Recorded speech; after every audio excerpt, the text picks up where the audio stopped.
Forbes' Greatest Investing Stories by Richard Phalon. For Nancy Hopley Phalon. Why Investors Should Know Their History.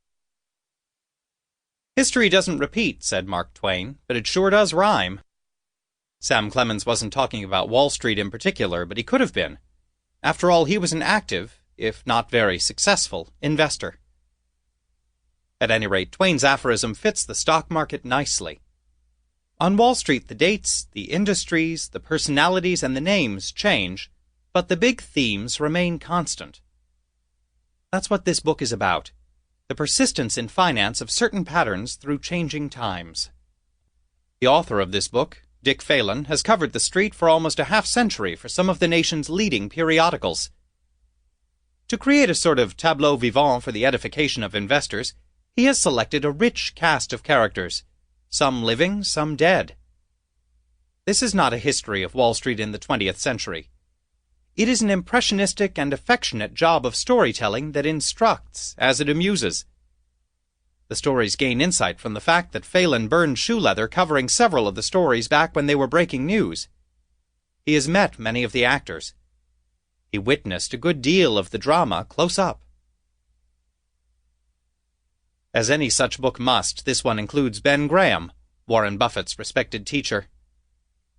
Graham took a rather cynical view of Wall Street. Paraphrasing the famous put-down of the French Bourbon monarchs, Graham once said, "Wall Street people learn nothing and forget everything."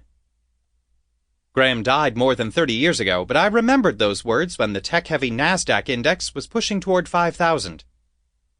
Many of the street's most respected houses were floating sales pitches for hot tech stocks, issues that were already levitating without visible support from profits and/or assets, or much in the way of sales.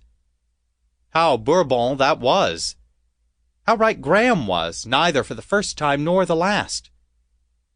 Alas, Wall Street served investors badly, because it failed to remind them how disastrously such levitations always end. And this one did. The new millennium had scarcely begun when many of the brokerage community's darlings shed 90% and more of their price, amidst margin calls and deflated reputations. The street's susceptibility to obtuse amnesia was demonstrated once more in what can only be described as a classic crash that took the tech-heavy NASDAQ index down 50%. Classical scholar, womanizer, arbitrager, and investment philosopher, Ben Graham comes to life in these pages as we realize how relevant his old ideas are in today's new economy. In a subsequent chapter... Sample complete. Ready to continue?